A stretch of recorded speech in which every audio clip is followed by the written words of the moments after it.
Hey there guys, this is Victor with Victor Vector JKU. We are back for part 5 of the Evo Rockskin builder corners and part 4 of the tube flares that I am building. Today, we're going to be covering the final cleanup, paint prep, and paint of the builder corners.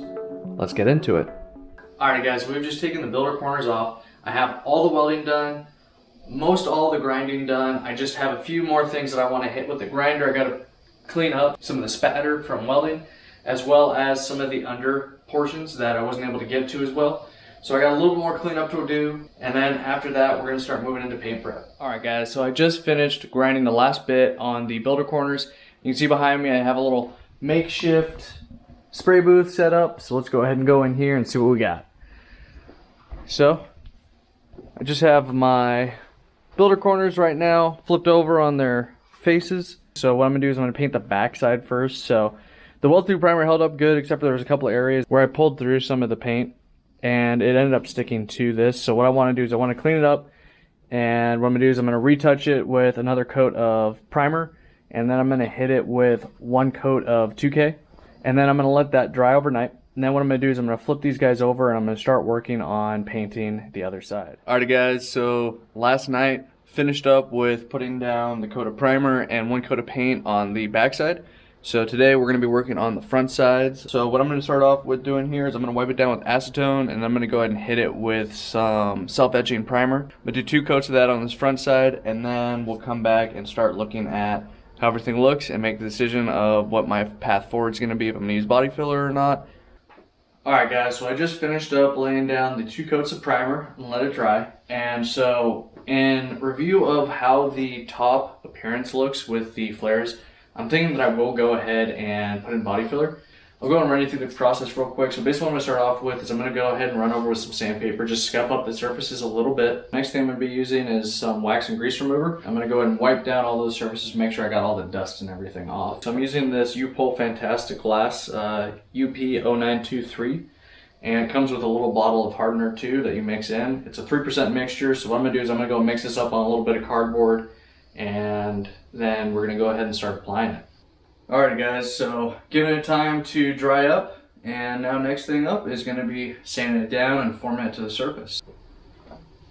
Alright guys, so this is my first time ever doing any kind of body work with a glass filler. So I didn't end up putting enough hardener in the mixture, so it ended up being too gooey and it took way too long to dry. It's supposed to cure up in about 15-20 minutes to be able to be sandable, and ends up like 2 hours later it still wasn't getting there. So I ended up going through and chipping it all out, and I reapplied with the correct proportion, and that worked out a lot better. But I was still having some issues, so I got it pretty close. But as you can see, there's still some areas that need to be touched up. So I picked up another can of U-POL Fantastic. So what I got was UP0921. So this one here is a lightweight polyester filler. So this one should fill in a little bit easier and it won't have the glass fibers in it. So it should be a little bit better to finish it off. So I'm going to go ahead and apply this, but first what I'm going to do is I'm going to sand the surface to prep it, degrease and wax it, and then we're going to go ahead and work that afterwards. But I'm not going to cover too much of this just because I don't know what I'm doing. Honestly, this is my first time figuring it out, and I don't want to be giving you guys any bad information or showing you a bad process. So we're going to go and give this a shot, and we'll catch you back once we get that wrapped up. Alrighty guys, so I just finished doing my last bit of sanding, and I did my first wipe down with some grease and wax remover. And let's go ahead and take a look real quick. So I gotta say, I am really happy with how smooth and clean these guys came out. I'm gonna go ahead and move these guys into the paint booth and go ahead and do one more wipe down with the grease and wax remover. Make sure that it's not in the air that's all covered in dust, because I do have my paint booth set up right here with a tarp over the top and sheets around the side, so it should have kept most all of the dust out. So I'm gonna go ahead and move in there, get set up, and get ready to throw down another coat of primer. Yesterday night we finished up the priming and we got the body filler pretty well good. There's a few little imperfections, but honestly, I mean, it's an off-roader and I expect it'll get beat up, so I'm not too worried about it being absolutely perfect, but I think it's gonna look pretty good. So what I'm using is Rustoleum semi-gloss protective enamel. I'm just using the white. I'm gonna go ahead and start laying this down, and we'll show you guys how the first coat turns out. Alrighty guys, so let's go ahead and do a little bit of a recap. I've been working a few days on painting the builder corners, and I ran into a little bit of a snafu. So what happened was I did the first 3 coats on Tuesday night, and then I came back and I went and did one more coat Wednesday morning early. I did about 10 hours between the coats, which the can says recoat within 1 hour for multiple coats, or wait 48 hours for full cure time. I was right about 10 hours, and what ended up happening is I had a wrinkle effect and looked like complete crap, and it immediately happened. And when it was happening, I was like, no, you've got to be kidding me. This has happened to me before painting, and I didn't know what it was, so I did a bunch of research and I looked into it, and what it is that the paint wasn't fully cured, which allowed the solvent from the fresh coat to eat through the hardened top coat of the previous coats, and it pulled the solvent through, which caused all those wrinkles and little cracks. To say the least, the rest of my Wednesday was complete crap.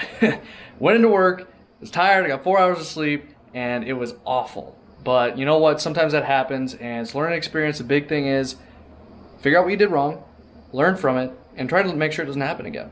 What I ended up having to do is I had to sand down everything. I had to clean the surface, get it back down to a smooth coat again, and get rid of that wrinkling effect.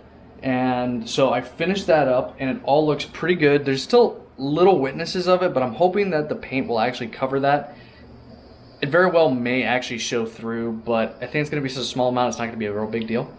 And so I already finished that up. I wiped everything down, and then I've laid down some masking. So you can see right now what I have is I have the masking laid down on the tube portion of the flare. So what I'm going to do here is I'm going to put down 1 or 2 more coats of white on the main body of the builder corners. And then once I'm done with that, tomorrow I'll go ahead and remove the masking, and I will then reverse the masking of what I have. I will mask then the builder, and I'm going to paint the tube flares black. So I'm going to go ahead and start getting ready to go and throw down some paint. And then you can also see that I moved into this new paint booth. So I actually just built this last night. It's an 8x8 paint booth made out of 1/2-inch PVC using a number of different cross fittings. I have T-fittings as well, and then elbow fittings that are used for the upper portions. I went through and I did that, and I set up also down here a cutout with a furnace filter and a 20-inch box fan, and that'll be able to keep the negative pressure inside the paint booth, pulling anything out.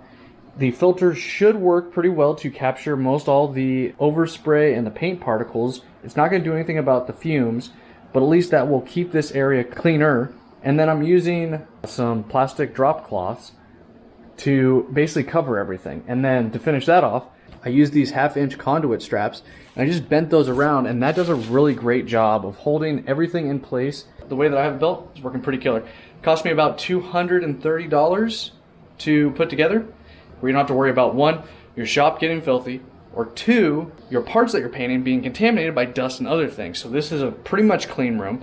I have a clean drop cloth down, and then I have the new plastic up, so should do a good job. Alrighty guys, so yesterday I laid down another 3 or 4 coats of white paint on the main skin of the builder corners. Today what I'm going to be doing is I'm going to be replacing the masking on the tube, and I'm going to be then masking the white body panel, and I'm going to paint the tube black. And so basically what we ended up with is I do have still a little bit of the crinkling going on, as well as a tiny bit of orange peel. But it's okay, I think it's going to be alright. What I'm going to do is before I go and hit clear coat, once I'm done with the black, is I'm going to just go over it one more time with 400 grit sandpaper, but I'm going to do kind of a light sanding, just to take down a little bit, and hopefully that will be enough to make it work. Alrighty guys, so I just finished wrapping up doing the reverse masking, so we're all set up, ready to go for laying down black paint. I wiped everything down with wax and grease remover. I had masked off these tubes before I did the white coat. That way I didn't have to worry about the cure time for the tubes to apply the black after 48 hours of laying down the paint last night. So that was a strategy I used, and so hopefully this works out well, and so we're going to go ahead and start laying down.